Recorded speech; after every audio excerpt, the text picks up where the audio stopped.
And thank you very much. This is ACI 6. We are on chapter 7.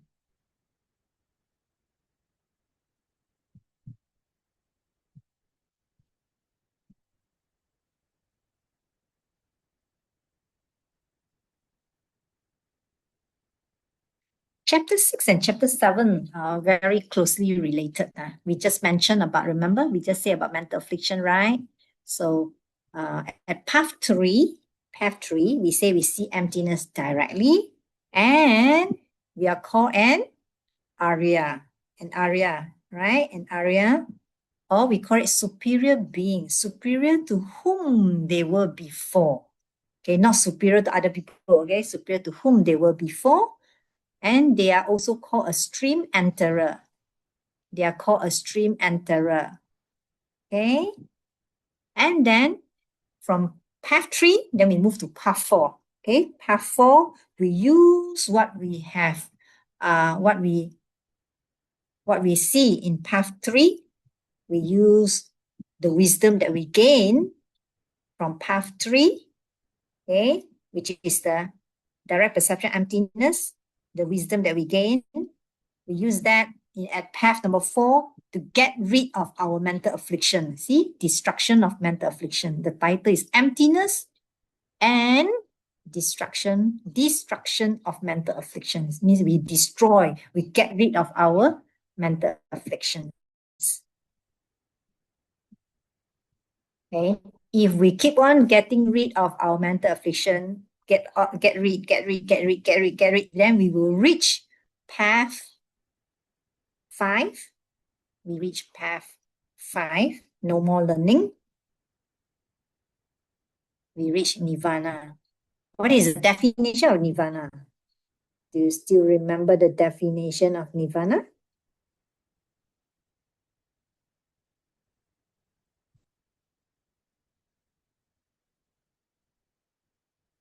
Anybody remember the definition of nirvana?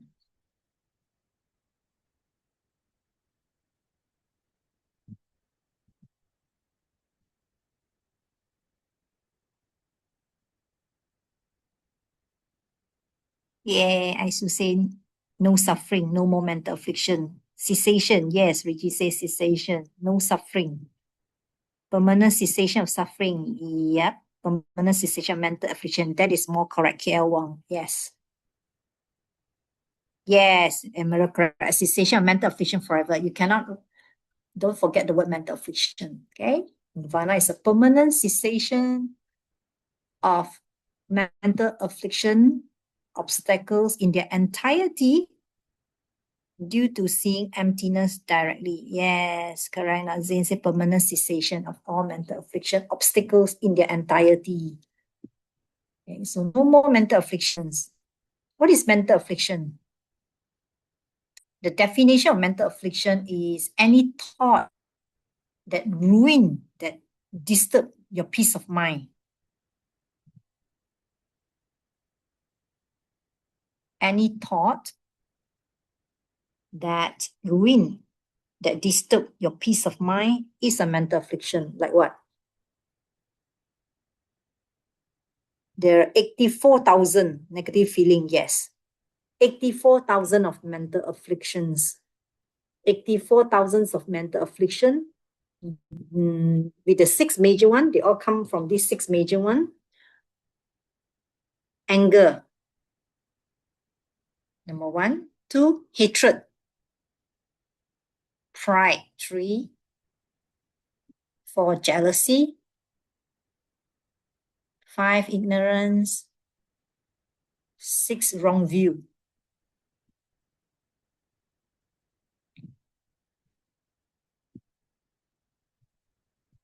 So once you permanently get rid of all the mental afflictions, you are an arhat.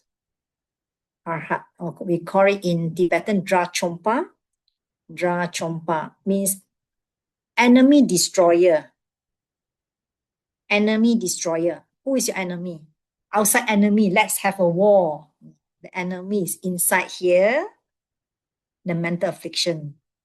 Getting get rid of our own mental affliction, the enemy inside us. Drachompa.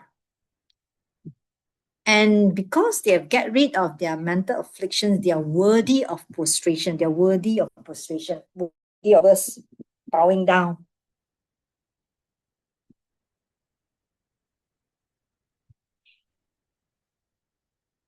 Okay, so our Arya will be at path number 3.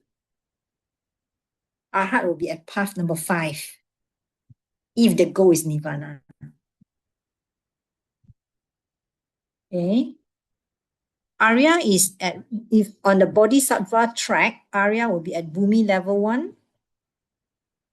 Arhat will be at Bhumi 8. Arhat will be at Bhumi 8. Okay, Arya will be at Bhumi 1 for the Bodhisattva track.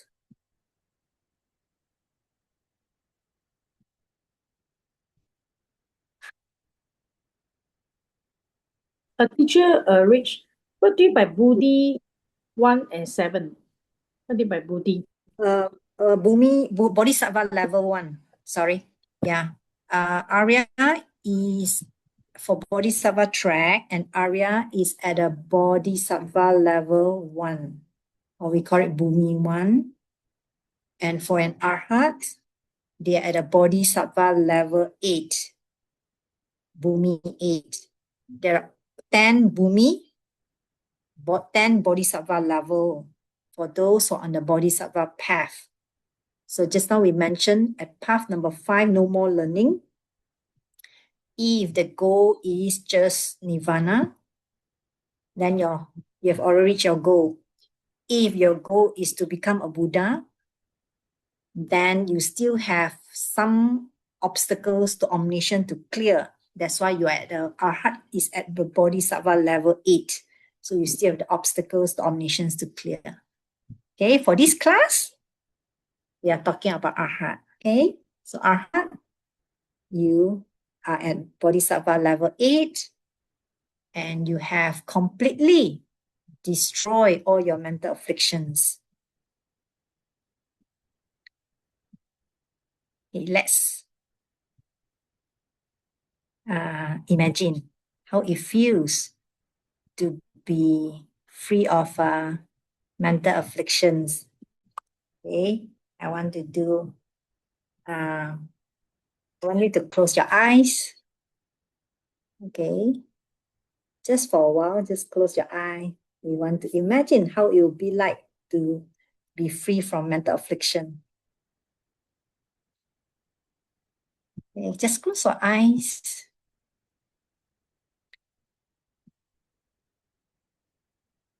Maybe you can be aware of your own thoughts. Maybe it's a positive thoughts. Maybe it's a neutral thought. Maybe it's a negative thought, like anger, jealousy, frustration, anxiety, worry,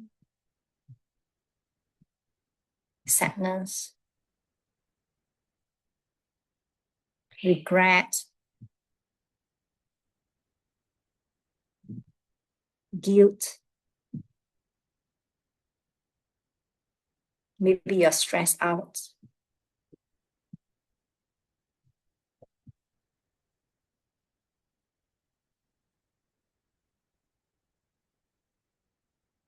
Now imagine there'll come a day when your mind is free from all the negative emotions, all the mental afflictions.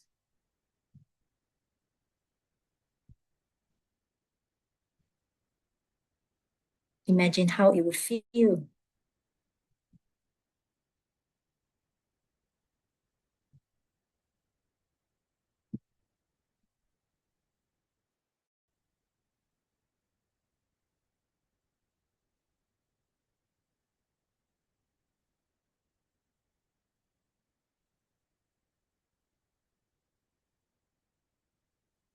The nature of the mind is pure, happy. Free of all these horrible things that make you unhappy.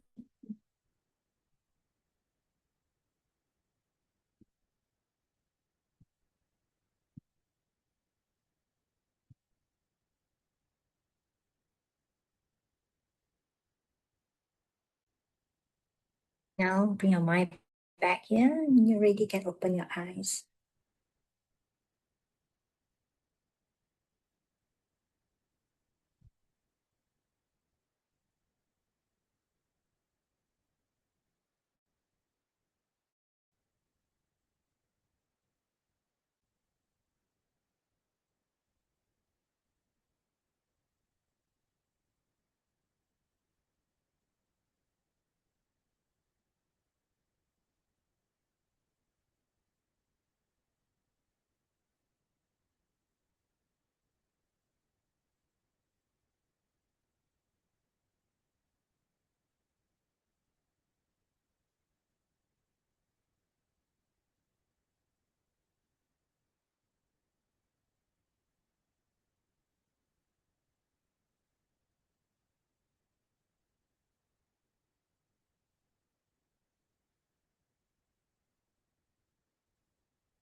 Okay, now we are ready to go to the sutra. We go back to the sutra. If you notice, for ACI 6, chapter 6, there's no reading, right? And the sutra, yeah, there's no mention of the sutra.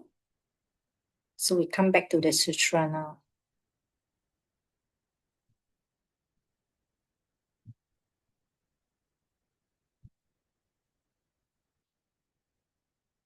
Okay, I read here. Now, Subhuti, what do you think?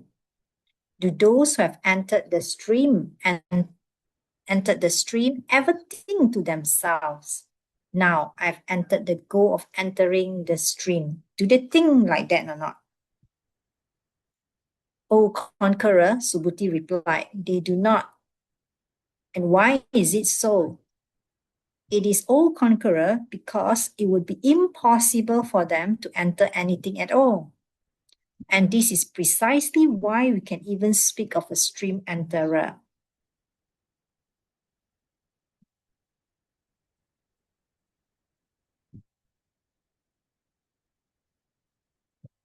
If you get the whole sutra is always like in the same style and pattern, they will say, oh, do a stream enterer think to themselves, I've attained possible, because they don't exist, right? And that's why we can call them a stream enterer. It's always like that, right? Yeah, the style. It's always no, impossible, if we are thinking of them in a self-existent way. Right now, if we are holding on to them to exist ultimately, to have some nature of their own, to have some true existence, then that thing don't exist. That thing is impossible. Okay? But if we are speaking of that nominally, we say in name only, nominally, means that coming from me, then yes. Okay, then I can say I am a stream enterer. Okay, well, means that when I say I'm a stream enterer, without believing that they exist in an ultimate way. Cut short, very simple. Okay, Anything, if we believe that they exist ultimately, that one don't exist, okay?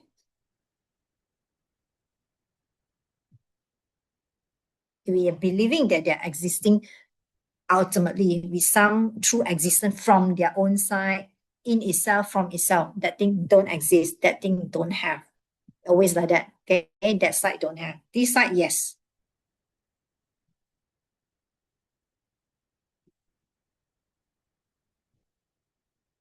And I continue. And if it happened, O conqueror, that a stream enterer were to think to themselves, I've attained the goal of entering the stream.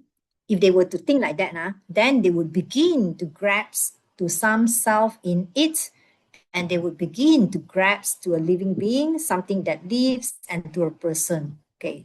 These are the four things, remember?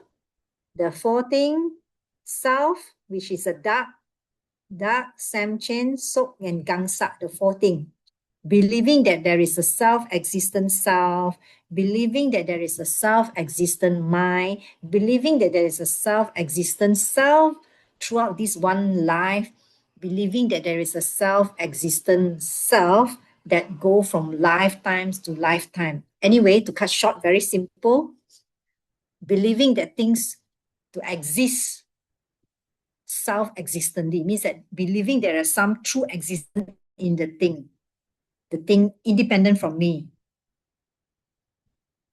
That one is a gaccha, right? Believing that the thing have some natural existence from their own side. Believing that the things to exist truly from their own side. With true existence, that thing don't have. Right? The whole sutra is all about that, isn't it? Always, oh, if we are thinking that they exist self-existently, if we are thinking that they have some true existence, that one don't think don't exist. Okay, I summarize for you for these two paragraphs.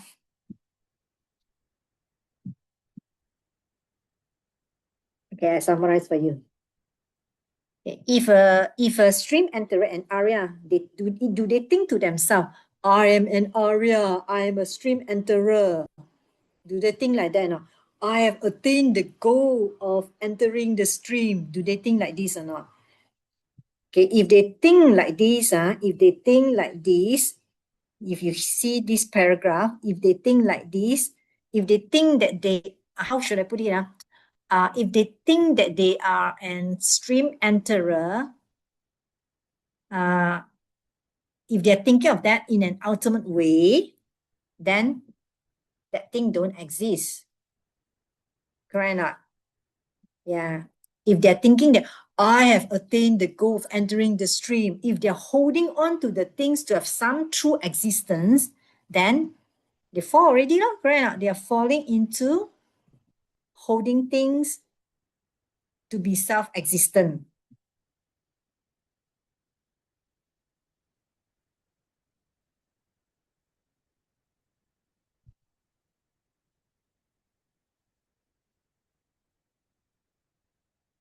A stream enter is an area.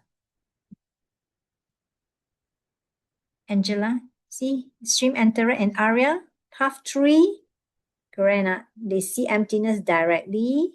They are called a stream enterer. They're entering into the stream. They call it entering into the stream to freedom. Entering into the stream to freedom. They're a stream enterer. They're on their way out of samsara. Okay? So they are called a stream enterer. Okay, now where is Angela? Don't see her. Okay. Thank you. Okay, I summarize that. Okay, the words seem turn here, turn there. Yo, I very headache. Right? So basically, do the stream enterer, the area, think to themselves, I'm a stream enterer? No, they don't think to themselves in that way. They do not think in the ultimate way. Okay, means that they won't think that I'm a stream enterer, believing that the thing have some true existence. They won't say I'm a stream enterer and they believe that the thing, whether the person or the thing have some true existence. If they do, then they will fall into holding things to be self-existence. Here, they will be grasping to the four things: Dak, Samchen, Sok, and Gangsak. And of course, nominally, we can say that I'm a stream enterer. Nominally speaking, we can, okay? Without believing that they have some true existence.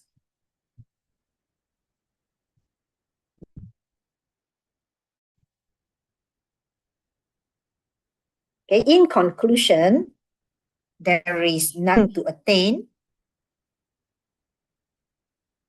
no one attaining it,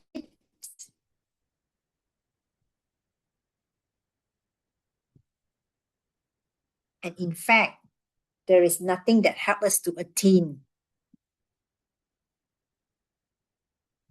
Again, there's nothing to attain ultimately, no one attaining it ultimately, and nothing that can help us attain it ultimately. Of course, we are very smart by now. We know when we say ultimately, we know, yeah, that one is a gacha, cannot happen, okay?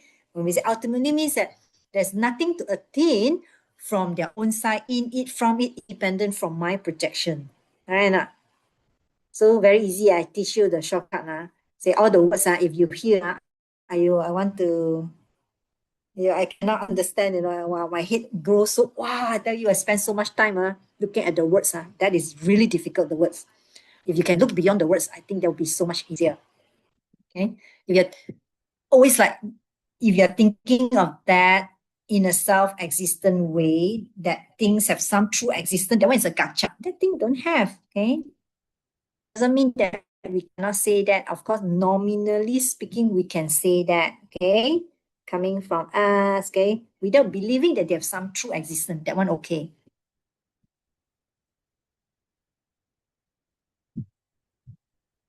Okay, Lord Buddha demonstrate that. He said, ultimately speaking, there is nothing for one to achieve, nothing that help one achieve it, and no one even to do the achieving. To demonstrate this point, Lord Buddha says,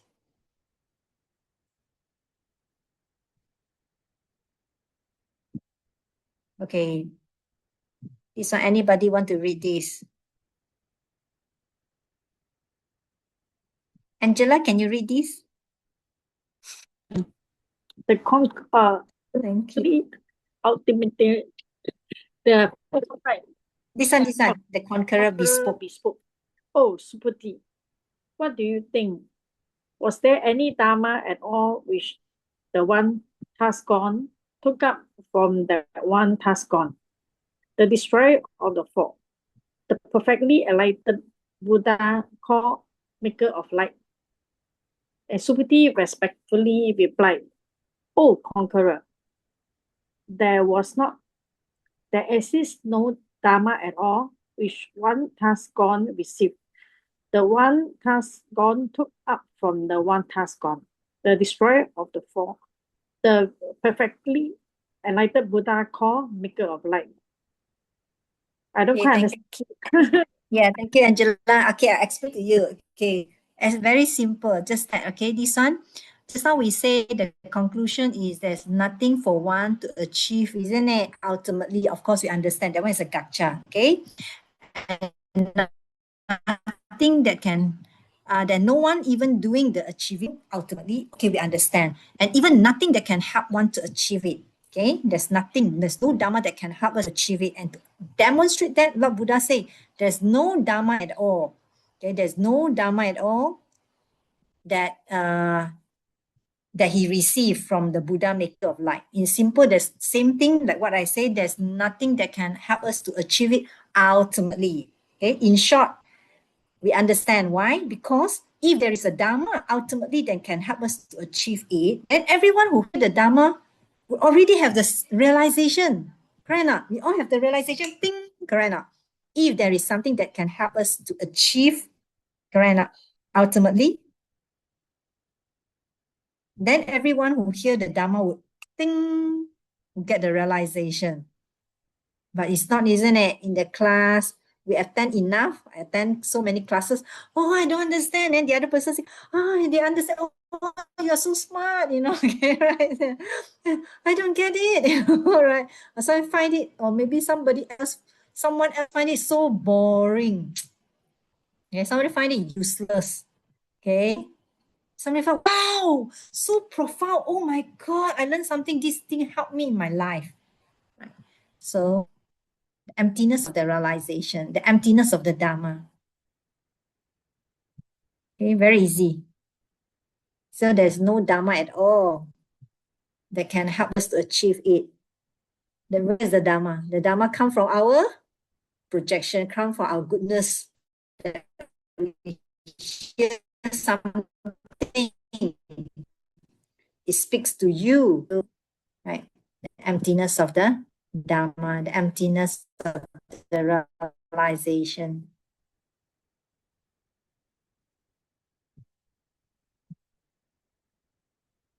Okay, coming from our past goodness, having done a lot of goodness,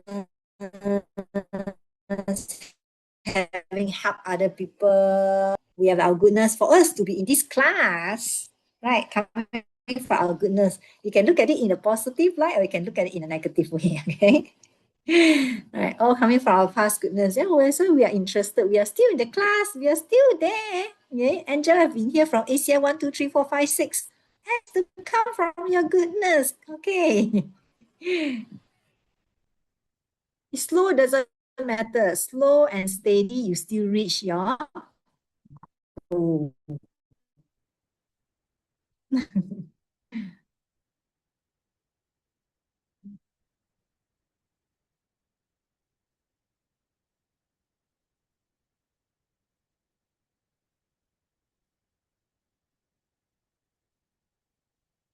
This one also the same thing. Okay. Okay.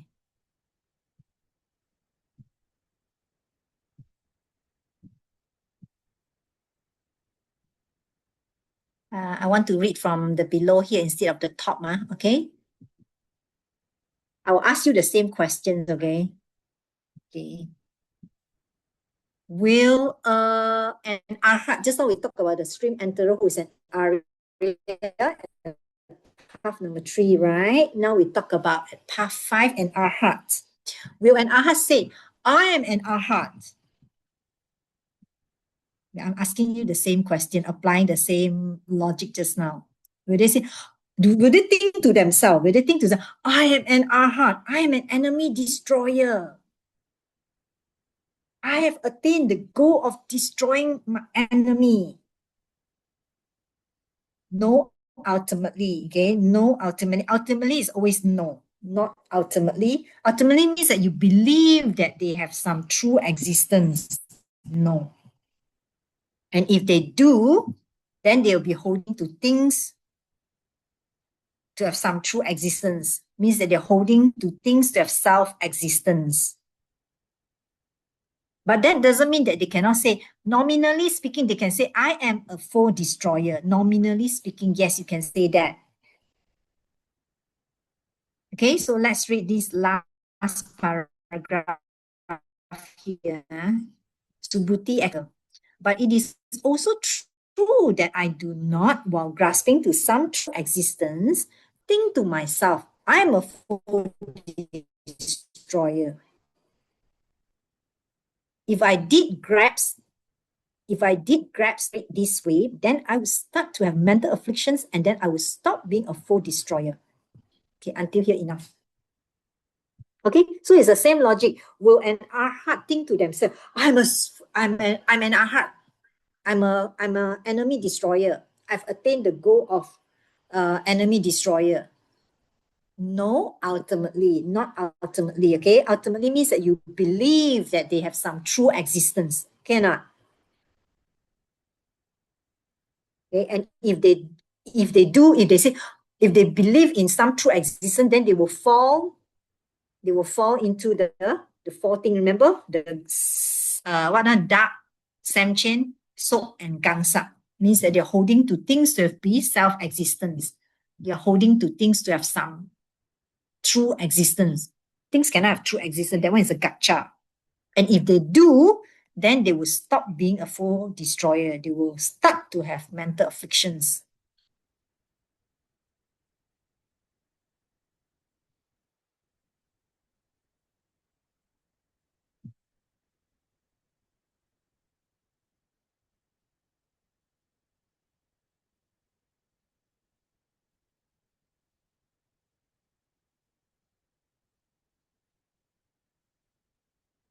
When I was preparing for this class, to be very honest, I don't know why we want to.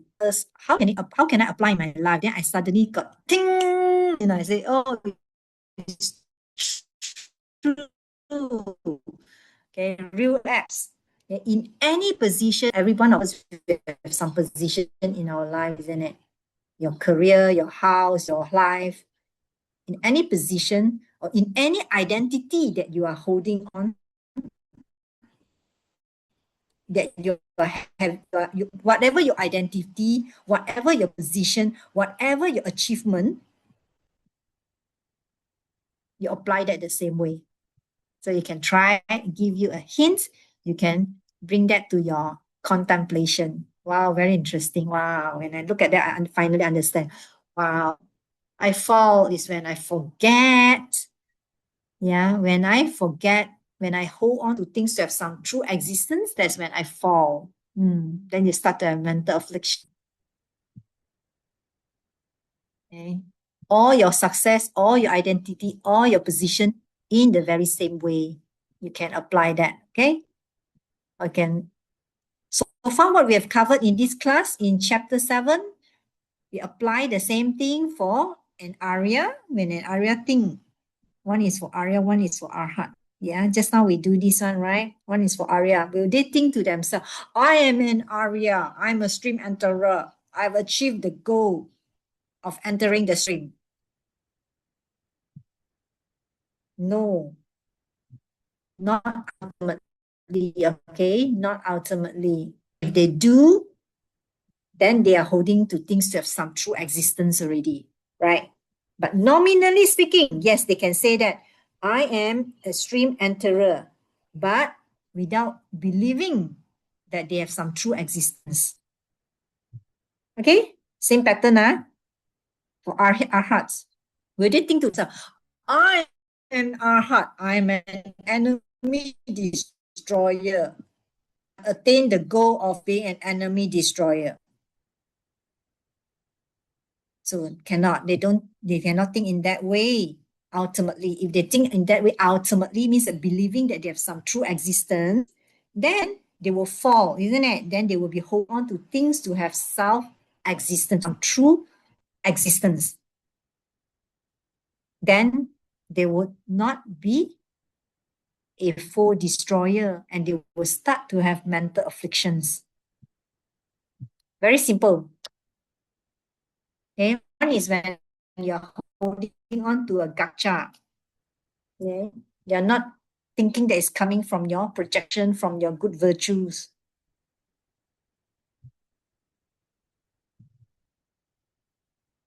But normally speaking, of course, you can say, I'm a full destroyer. From here only I realized Subhuti is not a junior monk. Come on. Okay, now you will know.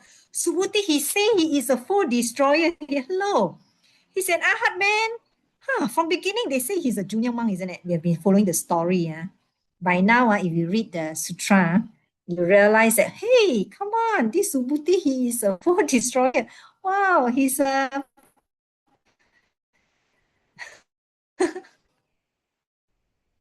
it's a very, very high level bodhisattva. Second part, not really the second part yet. Part 1, I'm going into another section now.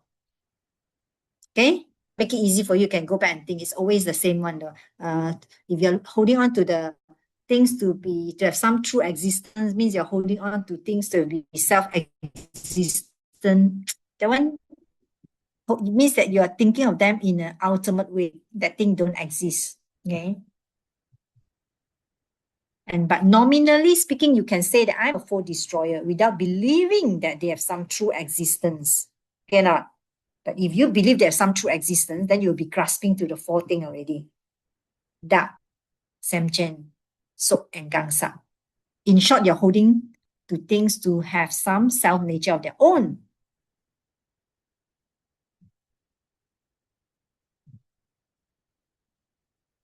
Okay, so I leave you with that. Okay.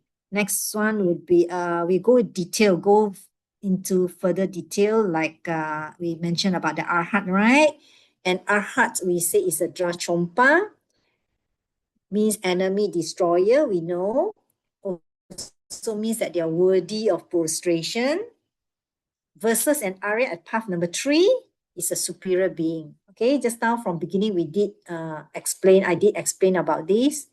The Arya is at the first bodhisattva level, and right, and Arhat is at the 8th bodhisattva level. Okay.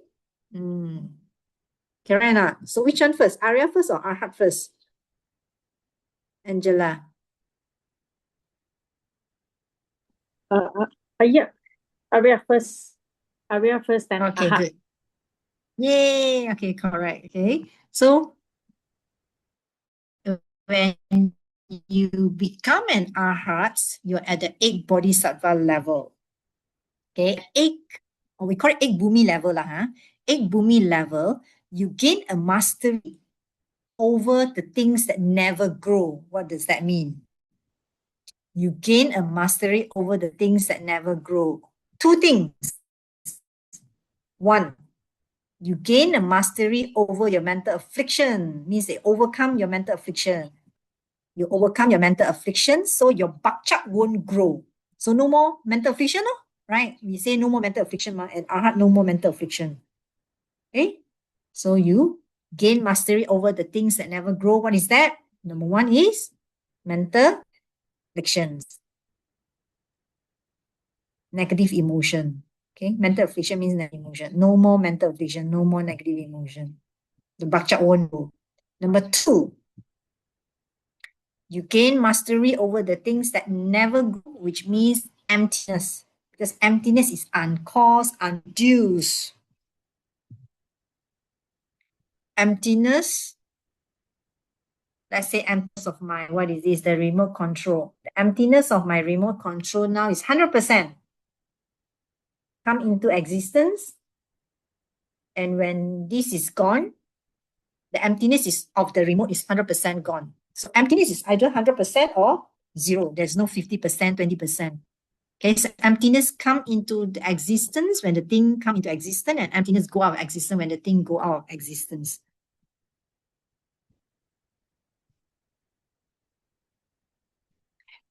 Raymond, you're right. And Arhat don't have bodhicitta.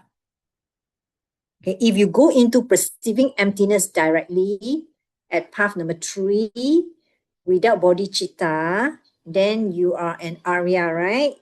But if you go into path number 3, seeing emptiness directly with bodhicitta, then you're an Arya bodhisattva, right? And at this one, Nirvana, you're at 8th Bhumi level. Yeah.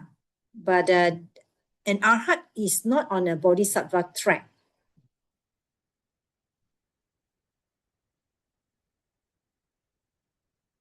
But I probably think that like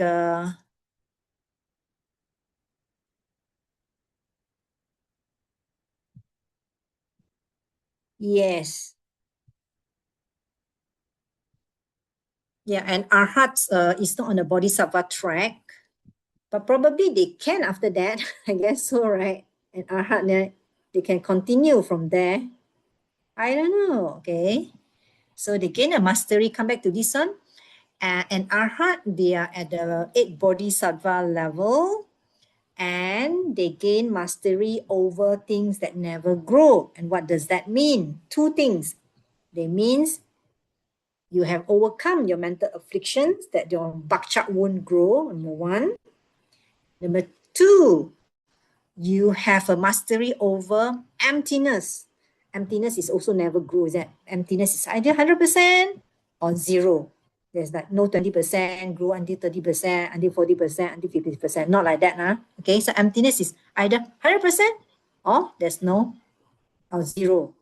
Okay, so they gain mastery over the emptiness, which is an uncourse, okay, where they directly perceive that no object have any true existence. They observe, they are able to perceive directly that no object have any true existence. And at this level, something very nice happened. That they say that the Buddha give the word. They say the Buddha give the word, means that you get the prediction. You get the prediction. Yeah. At this 8th Bhumi level and Arhat, somehow, okay, he get a prediction that you will become a Buddha. Okay, Raymond, you will become a Buddha on XX date on the XX planet, and you will be called XX. Things like that, you get the prediction. They call it the Buddha give the word. When Buddha give the word, they have a word for that. It's called long. Where is the word? Long tenpa. There are 3 meanings, but I won't go through the other 2 meanings. The one we just now say that you get your prediction. You get the word. The word is given to you. Okay.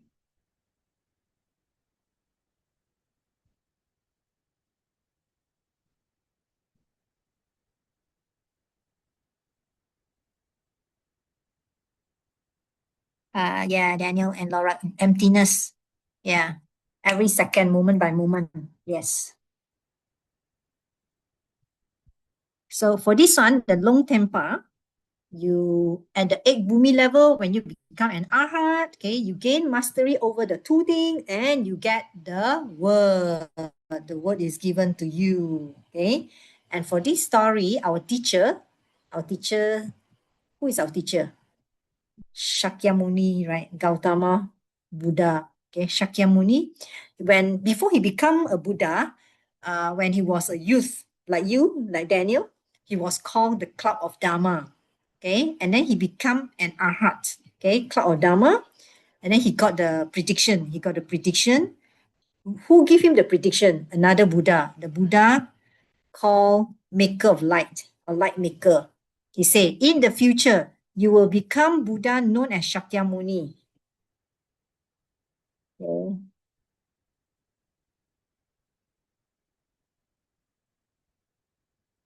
So the prediction itself, right? The prediction that you will become a Buddha on the XX date, on the XX planet named XX, right?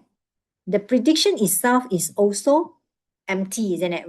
The whole class about ACI 6 is on emptiness, right? It's also empty. They're empty of any natural existence, empty of any true existence. So let's look at the emptiness of the tree sphere for the prediction. That is for your question number 1. The emptiness of the tree sphere. Emptiness of the 3 elements. What are the 3 elements? The one giving the prediction, who? The Buddha called light maker, right? The one making the prediction. Then the other one will be the one receiving the prediction. The one receiving the prediction, the cloud Dharma, our teacher, before he become a Buddha, right? And then the in-between, the thing happening or the prediction. Let's look at the emptiness of the tree sphere. The emptiness of the person who give the prediction, Buddha light maker. How do we explain that? We have learned this before, right? So let's apply it here. Do the Buddha light maker, the predictor, the one who give the prediction, do they exist ultimately? No, it's always the same. Okay, I give you the format. Okay. Do they exist ultimately? No, they don't exist ultimately. It means that what? When we say they don't exist ultimately, it means they don't exist from their own side. They don't exist self-existently from their own side. Okay? And so we can call them nominally. We can say that they are the predictor, right? They are blank, they are empty. They're blank, they're empty. They are forced by their projection to see. Okay, he's forced by his projection to see himself. When he looked down, he see himself as a Buddha. He see himself as a Buddha with this body, Buddha's body and Buddha's mind. To see himself as an omniscient being, the one that can know the past, present, and future. Okay? He is forced by his projection to be this omniscient being with this omniscient mind that can see everything and then making this prediction. Are you okay? Are you with me? Okay. Yeah. So we always look at it this way. You follow the format, then after a while, then you'll find that it's quite okay. Yeah. It seems very complicated. I think the words are very complicated for me. But when I don't follow the word, when I think beyond that, I find, okay, I know what they mean already. Okay, that's easy. But when I look at the word, I want to headache. I tell you, I want to faint. I cannot understand. Okay. The words are very tough for me. Maybe not for you, for me. The words are very tough for me. Okay, so we have talked about the emptiness of the predictor, the one making the prediction. He's empty, he's blank. He's forced by his projection. When he look at himself, he see he is a Buddha with this Buddha body and Buddha mind. Okay, he's forced by his projection to see himself as an omniscient being with this omniscient mind that know everything, the past, present, and future, that know everything, deceptive reality and ultimate reality, all at the same time spontaneously,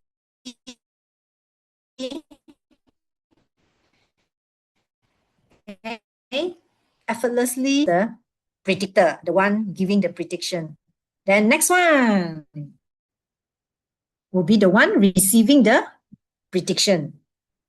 The one receiving the prediction, or the one the prediction is about. Who, Cow of Dharma, the one who received the prediction, our teacher, before he become a Buddha. Okay, we always look at, do he exist ultimately or not? We say, no. What do you mean by exist ultimately? It means that you are thinking that he exists from his own side, self-existently, with his some true existence from his own side. That's not possible. Okay? So he does not exist ultimately, and therefore nominally, we can say that he's the one who received the prediction.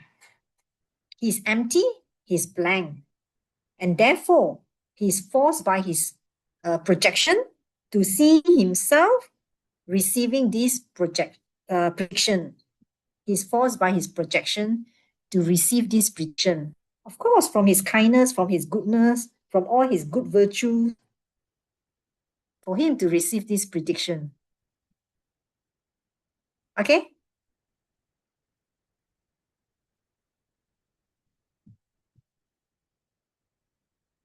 And the same thing for the prediction and the act is also empty. Okay, they do not have any ultimate existence. They're blank, they're empty. Means what? They're forced by the projection of the perceiver to see all these things happening. Okay, the emptiness of the tree sphere. You can. Okay, this is your question number one. Okay. Okay, this one. Something that I want to highlight from the reading. I like this one very much. Anything that is dependent on conditions is explained as empty. Anything dependent on conditions is empty. You can think about that, contemplate on that, okay? Okay, and then this one, the next one, despite the fact that results do come from causes, they do not come from these causes through any nature of their own.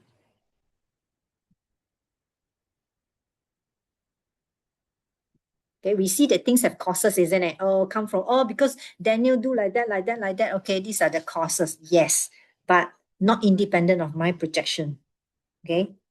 In short, not independent of my projection. Yes, they come from this cause A, B, and C, D come together, but not independent of my projection. Those causes are also coming from my projection. Can you see that? In other words, okay, I really love these two. I keep on thinking about that. I love it so much, this one. Okay, although the result come from causes, but they do not come from the causes through any nature of their own. Okay, and when things are dependent on conditions, obviously they are empty. They cannot have any true existence. So think about that. Bring that to your mind. Keep on contemplating, thinking about that. Wow, that's very beautiful. I really love this. Okay, I want to share with you when I read something very important, very useful, I want to share with you. Okay, I got 15 minutes. I need to move on because I don't want to bring this to another class. I'm going into part 2 now, King of Kalinka. Okay, and then we are going to finish with King of Kalinka.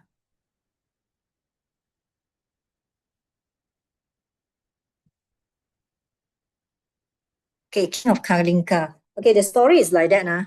The story is like that. Okay, our Shakyamuni Buddha, our teacher, before he become a Buddha, one time in one of his life, he was in the forest and then he was meditating. Okay, and then the queen, she was out for a walk, and then she come across our teacher. He come across him, and then she approached him and asked him questions, and they had a conversation. And then the king, he came and he saw two of them together and got the wrong idea. And so he was very angry. The king, he instruct the man to tie our teacher up, means Shakyamuni, and then to cut his finger and his toes. That is the background story. The background story, okay? You get it? Okay, the background story. Okay, so I want to continue from here. Okay.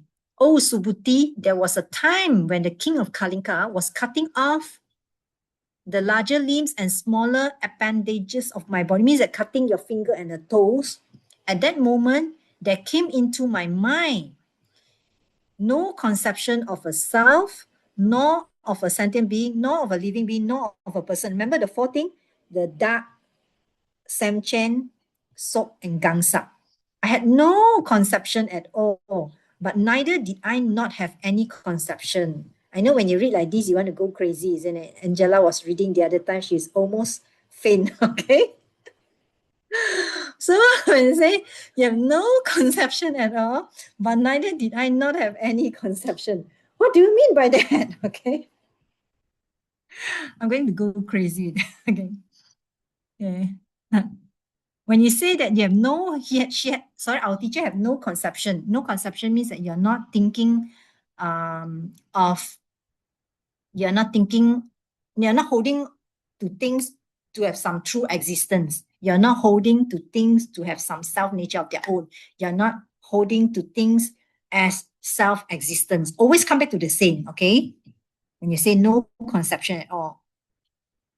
But neither did I not have any conception means,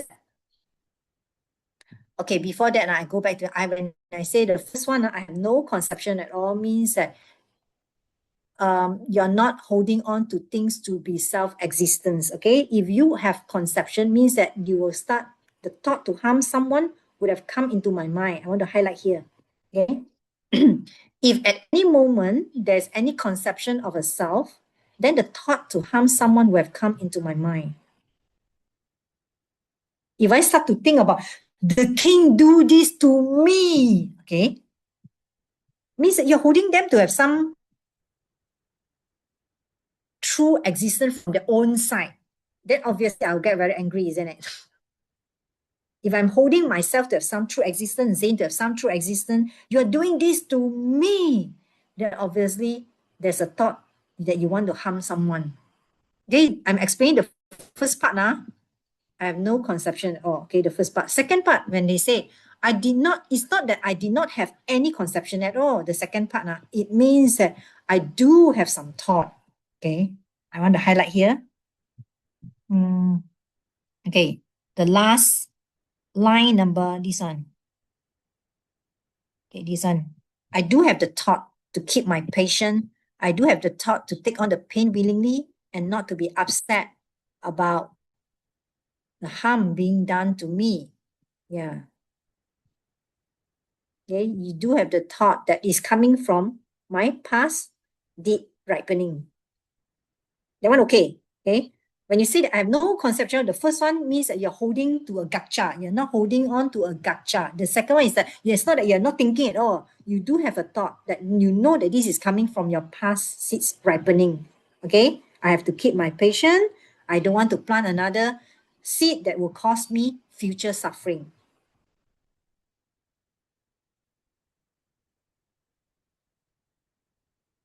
Okay, the story, okay, I've explained this to you already. We go into the questions. Question 2. Did the Buddha in his former life feel pain as his limbs were slowly cut off by the king of Kalinga and he understood the emptiness of the three elements? Did he feel the pain or not? Of course, he feel the pain, okay? But he understand the emptiness of the three elements means that he understand that it's coming from his past seeds ripening. He know that this is a projection forced upon him, okay, coming from him doing something in the past of having hurt somebody in the past, and this is a ripening result. Okay.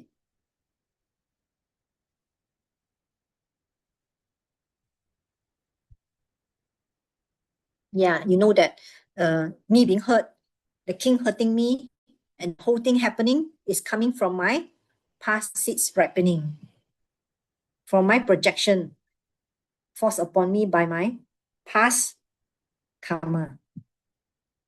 Okay, not? Yeah. Very easy. I show you the shortcut. The question number 2, when you look at something, okay, of course you feel the pain, but you know this is coming from your past seeds ripening. As simple as that, okay? So the rest you can read on your own. And then the next question, why didn't he feel any hatred at that moment? This one is looking in the future, okay? He didn't feel any hatred because he know this whole thing happening is coming from his past seeds ripening. And if he want to respond with hatred, he want to react negatively, he will perpetuate the situation, means that he will create another suffering for himself. Okay or not? Okay, you yell at me, then you yell at me, I yell at you back. So I know I will be perpetuating my suffering. I know in the future I will have another suffering. I will have future suffering, not another. I will have more suffering. And so with wisdom, I want to break that cycle of suffering, and I apply my wisdom and I stop reacting in a negative way.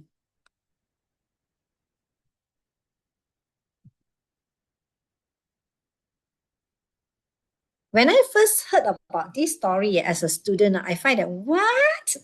I think this is too much, okay? Oh, you must be joking, okay? Anyhow, uh, you'll come a time maybe very pure, we can do that, okay? But then I finally understand. Okay, I finally understand. Okay, I always ask myself, why you don't want to run away? Okay, when I was a student, I say, why? Okay, maybe I didn't understand the story well. Of course, if you can run away, you should run away. My own understanding now will be, of course, you should run away. You should protect yourself, correct now. But if you are caught or you're already tied up already, you cannot do anything like Jesus. Okay, on the cross, I look at Jesus as the bodhisattva. Okay, high level bodhisattva. Then you understand the emptiness of the tree sphere. You see the emptiness of the tree sphere, how this is coming from my past seeds ripening, something that I've heard other in the past now ripening. So I accept that and I don't have any hatred. I have compassion for them. Okay, I have compassion for them. I don't want to react negatively, because if I react negatively, then I will be creating more suffering for myself in the future. And I want to stop that cycle. Okay, so you'll find that it's actually very easy. And this is a very useful example, okay? Very useful example. You can put in your own life, any other situation you are in, okay? Try to apply that. I can tell you, Dhammakata Sutra is so useful, so practical. Sometimes maybe it look very like too much, but try to apply in your life. You'll find it's very useful.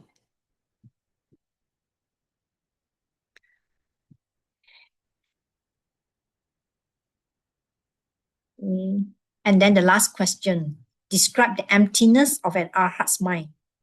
Okay, we say an arhat, they don't have no more mental afflictions, right? So in their mind is pure. So they are forced by their projections, where their thoughts never, the thoughts were never organized in a negative emotion.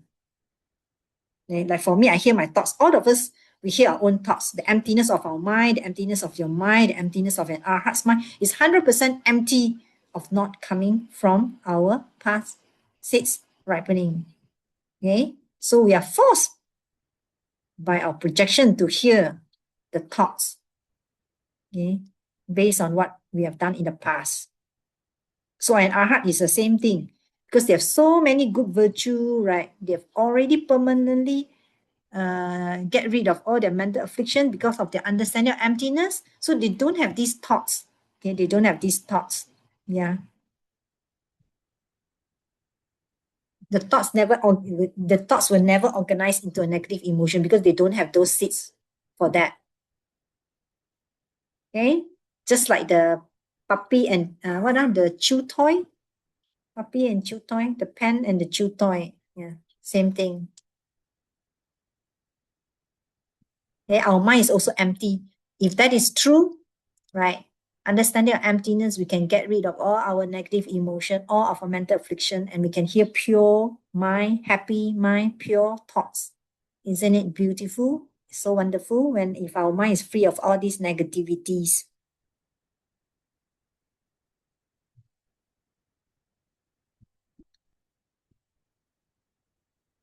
And the last one is you will meditate on the lesson of the King of Kalinka and see how you can apply it in your own day, today or tomorrow. Okay.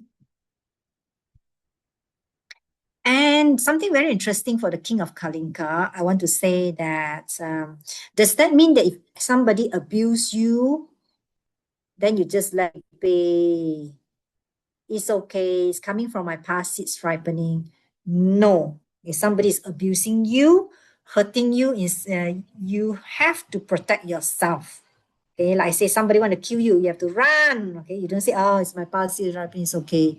You have to run, you have to protect yourself. Okay, but if you cannot, then I would say you're already like the Jesus, you're already being um, on the cross. You have died on the cross and you have been nailed on the cross. Then I would like to see that as the emptiness of the tree sphere, right? It's coming from our past seeds ripening. We accept that, okay? We don't want to react in a negative way and then to create more suffering for us in the future. And the second thing I want to highlight something practical will be sometimes we have to take some very strong action that look very violent to stop something. Okay, doesn't mean that you let anybody do anything, or doesn't mean that we always a nice guy. Okay, sometimes we have to do something very looks very violent. Like example, a mom have to the child is playing on the road, very dangerous. So you have to pull the child and beat the child, isn't it? To send a very strong message to the child. It's very dangerous. Cannot play on the road. Okay, the motivation, always go back to the motivation. The motivation is to protect them, is to help them. Okay. Another way will be sometimes the teacher will have to yell at the student. Looks very like take a very strong action to yell at the student. Maybe that will help the student. I think I've seen situation like that before. Okay, and it helps. And before we end the session, the last parting word will be how best to act. How best to act after we show so much at you, like that, then you how best to act. So how best to act if somebody is coming at you, holding the knife, trying to hurt you? How best to act will be to think of the person as your mom. If that person is your mom, how would you act? Would you shoot the person down? No. You will try to stop the person. Maybe you could have hurt yourself a little, but that is okay. You will try to stop the person. Okay, even you get hurt a little. So that is the guidance. That is the guidance. Okay. So your mom is crazy right now. She's trying to run after you, trying to chop you with a knife, but she's crazy. How best to act is to think of, if she's your mom, how would you act? Okay, so we try to, you might struggle, try to put her down, try to let go of the knife different way, and even though you may get hurt a little, and that's okay. Okay, so I leave that to you, and I hope you have benefited from this class. I hope I can go a bit slower. Okay. Anyhow, if you have any question, feel free to ask in the next class. Okay, it's cook first. All right, let's do a dedication. So close your eyes and be very, very happy that you are here to learn something so profound, I would say, understanding of emptiness as the antidote to get rid of our mental afflictions and to be liberated, to be free from all this suffering and to be happy. As we recall our intention,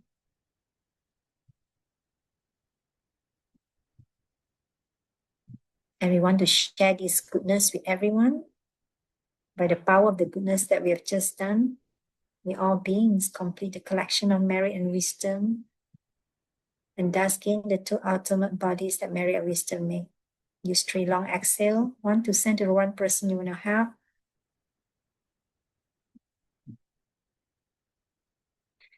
2 to send to everyone you love,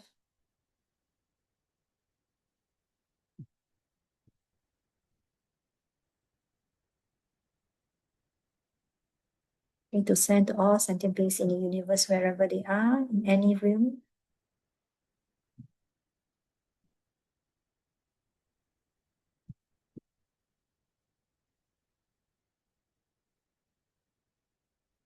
May this wisdom touch their lives, and may they be liberated, be free from all their mental afflictions,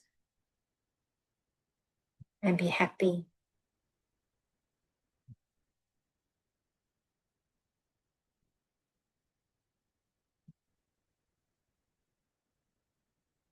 And bring yourself back to this space here, the class. When you're ready, you can open your eyes.